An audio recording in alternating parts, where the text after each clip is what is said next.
Mga idol, magdasal muna tayo mga idol. Parang maawa ang sa atin ang Panginoon.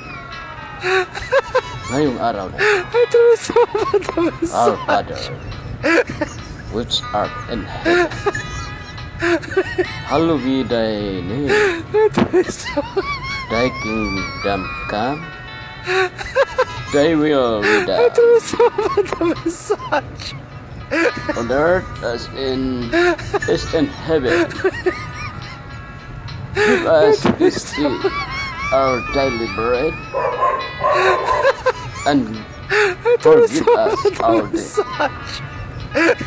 as we forgive our debtors, and lead us not into temptation, but deliver us from evil.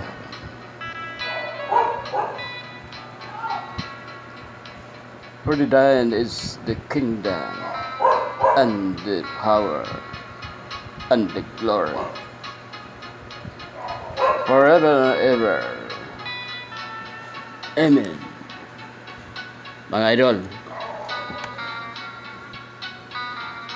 ngayon na kapag nag-pray na tayo sa araw na ito, yung mga